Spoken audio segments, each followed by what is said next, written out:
Matty Fresh on the track up at State. And I'm bringing to you live my boys Alec and Nate. Tequila Ty, Jay, Nelly, and Zillin in the building. So kick it back, pour the drink. We chillin' because I'm boozing and betting and ballin' like I'm 2-6. And the blue kicks, watch me move quick. Yeah, this the blueprint. So who's getting involved? Welcome into the show. This is Booze, Bets, and Ball, baby. All right, I'm back with another week of ranting because I cannot track down anyone ever do this with me. I did see Tyler this weekend in DC, though. We watched the game together, so that was fun. Farnell, I know you're probably listening to this. The sniffles, I always do this after I walk. Okay, that is why. It's cold outside. So that's why I do sniffle from time to time on these. But we're going to talk about the fact that Penn State won a game, and then winning this game has changed. I don't want to say too much, but there has been some fan outreach, some fan hype around hiring Terry Smith as the head coach. So we're going to go through some pros and cons of that. I will say some pros from this week, though. The fact 28-10 win. Michigan State's first, second offensive play goes the distance. And I'm like, oh boy, here we go again. Penn State scores them 28-3 the rest of the way. Katron Allen took over the game, which is all we wanted to see. Career high in touches. Yeah, 25 carries, 181 yards, 2 touchdowns. Ethan Gronkmeyer hit on a deep shot. Didn't know Penn State was allowed to throw the ball deep. But those two things are two reasons why Terry Smith deserves some credit and some legitimate consideration for the head coaching job. Because he saw that Nick Singleton was struggling this season. Instead of trying to force feed it and make it an even split with Katron Allen, he said, look, Katron's a better player right now. We're going to ride him. The offense refused to take deep shots through the air. He said, and he admitted it took longer into his tenure than he wanted to do this, but he started taking deep shots, and they hit on one. It was a big play to Ross, really separated the game and put it away. The fact that he's doing those things matters because it's in-season coaching adjustments, which the last guy, we're going to call him the last guy because now he's at Virginia Tech and we're the last place, according to him. So he's the last guy. Wasn't doing those things. Part of the reason why I got fired. Oh, well. But, it is a serious, I got sidetracked there. It is a serious consideration to, what am I trying to say? Take those things into account. Like they should be taken into account when you're looking, because this isn't on-job interviews, what he's doing. Also, just the way the team reacted, pouring the Gatorade on him, carrying him off the field. And then not his post-game press conference, but the start of the next week press conference was really emotional. You could see how much it cared to him to win that game and how much the school and the team matters to him. And those are all things that need to be considered for sure. And those are pros. A guy that really likes Penn State, loves Penn State, I should say, has familiarity with the roster. You're worried about roster retention because the last guy did not go that far away. He's in Virginia. Recruiting. Look, their recruiting class is decimated. They're gone. But if there's someone who could bring some of it back, it's probably him, just because Terry, is the recruiting coordinator on staff. These are things that, he can do a good job, I think. But long term, you just worry about it being short-sighted. And I also worry now that, there's current players saying, Pat Kraft, you got to interview Terry, and they're saying it to the reporters that go to practice. And that's where some more worry comes in than anything, because if Terry doesn't become the head coach, does it blow this up even a little more? That's a fair argument too. I see the pros and cons here. The pros are the current roster likes him. The recruits like him. He likes where he is. He seems to be, he wasn't afraid to call out Andy Cole. I'll say that. He more or less did with how the offense was run, something the last guy did not do. Those are things we appreciate as fans. And I think the players appreciate. I don't know. Maybe the other coaches not as much, but they kind of needed it. He would be a legitimate option there. I'm just worried about should we look too much into one game over a really bad Michigan State team that didn't have their starting quarterback either? Like, let's see how these other games go. Let's see how Nebraska goes. Let's see how Rutgers goes. I mean, yes, he's kept them in every game pretty much outside of the second half against Ohio State. Should have beat Iowa. Should have on the road. Should have beat Indiana. They've been in these games. Like, he's done a good job, I think, for the most part. Obviously, they're a little behind the 8 ball without Rojas and Aller, but I think the effort for the most part's been there. I don't think a lot of guys have quit, which is another feather in his cap. Like, there's a lot of feathers in the cap for Terry right now. I just don't want to buy into too much into one win. And like, there's just the worry of the team buying too much into him. And then if he's passed over, are guys that maybe were on the fence about staying, are they just gone? I think 100% Pat Kraft, almost as important as hiring the right man to be the head coach, if it's not Terry Smith, it's just important to keep Terry Smith in some capacity. GM, back as the cornerbacks coach.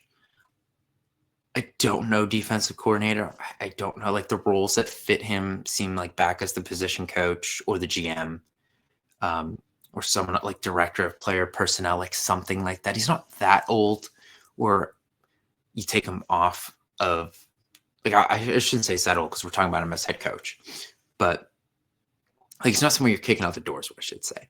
Like, he's not retirement age yet. Like, you got to find a way to keep him around. I think that is priority number 2 behind hiring the right guy's head coach, which if it's Terry, then that's priority 1, but whatever. Get what I'm saying? That's what I have on Terry. Other candidates, I don't know what to make of anything, because we talked about Kalen DeBoer and the Alabama thing. Well, since we spoke, they lost to Oklahoma. So they have 2 losses. They have that BS November walkover game that the SEC has every year, which I think is going away, which is good, but they have that this week. And then they have the Iron Bowl. Like, Auburn's not good, but they played better since they fired Hugh Freeze. And this brings in another dynamic. If Alabama's 9-3 this year and they miss the playoff again, DeBoer's probably out of there. They probably run him out of town. But do you want a guy who's 9-3 at arguably the best program in the country? Like, there's pros and cons to this, because I think Kalen DeBoer is a really good coach. He took Washington to the national championship and was, I don't think he was call 1 after Saban retired, but he was probably call 3, 4, somewhere in there for them. So, like, they considered him at the time.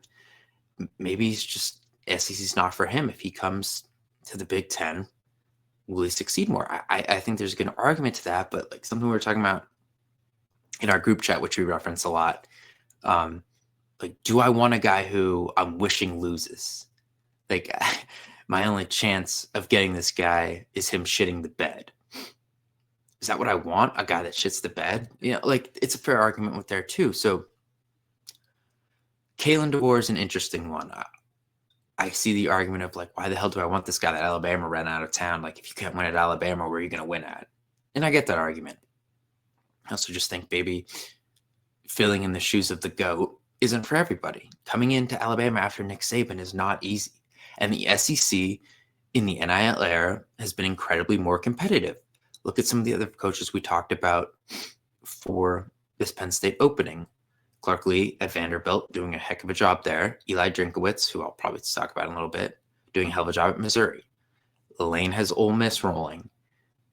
Texas A&M is a machine. Georgia's going to be Georgia. Now, Florida and LSU are a little down right now, but that's not going to last. So, and Auburn. Like, it's hard to win the SEC right now. That's hard to win the Big Ten too. Like, Indiana's good. USC's back. Oregon's a machine. We know what Ohio State is, and I don't think Michigan will be down for too much longer. Consider what they are right now down, which most program standards know by them, yes.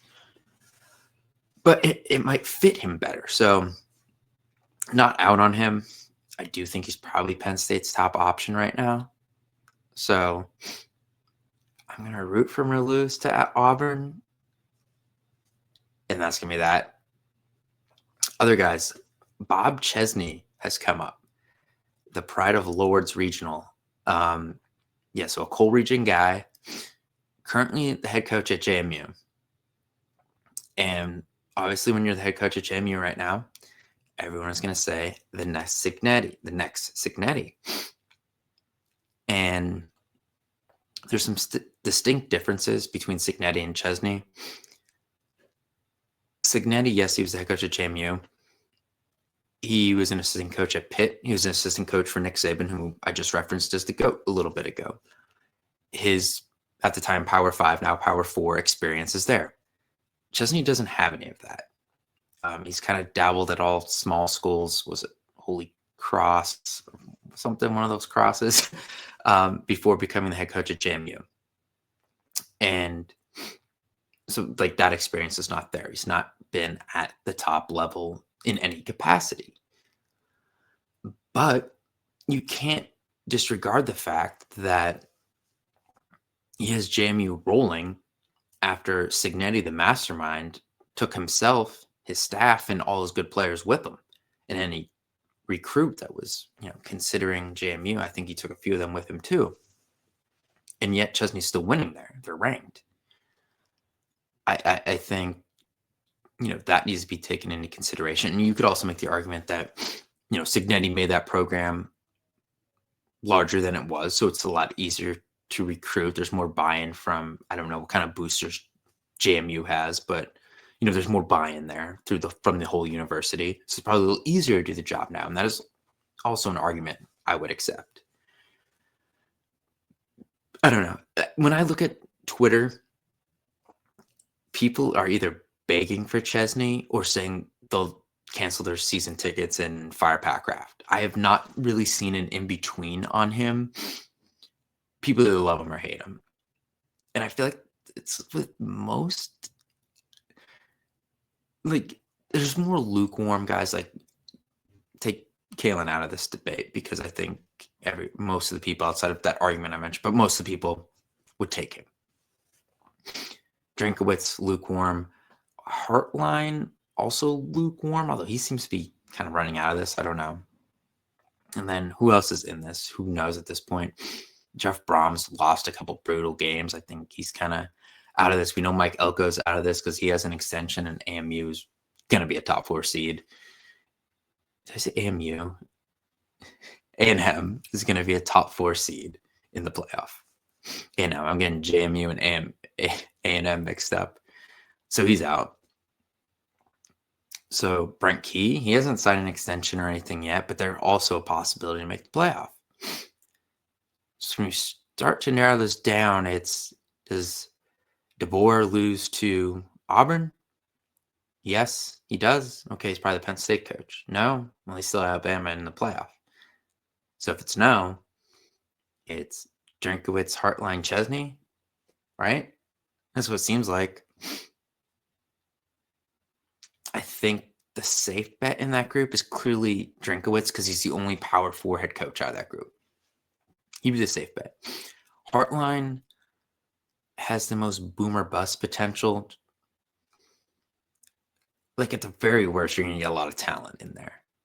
The very worst. There's going to be a lot of talent brought in. You keep Terry Smith on the staff, the two of them recruiting together, I think would work well.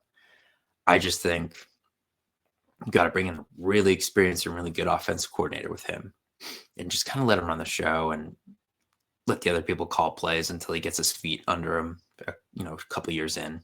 Sure. Chesney's like absolute wild card, though. I'm interested in it. PA guy. We'll see. I do think, as I said, this is going to come to a head probably by December 1st. We're going to see. But I would say by December 1st, get an answer. I know UCLA is all over Chesney right now, which complicates these things as well, because Penn State Penn State's going to wait to see what happens in that Iron Bowl before making a decision. So You got to hope UCLA doesn't put pressure on Chesney that his deadline to commit to them is, let's say, Black Friday, the day before. Because if he's gone and Auburn or Alabama wins, it's pretty much Drinkowitz at that point. So that's kind of where things stand, how I look at it.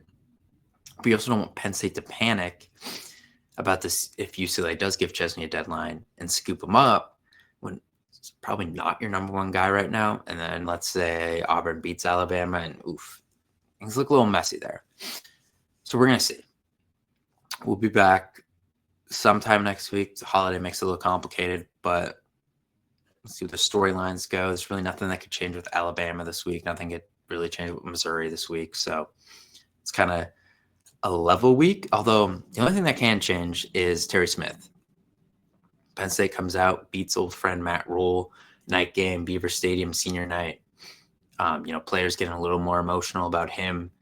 It could change some things. So what Penn State does this Saturday is honestly the biggest thing that could change this week with the coaching search.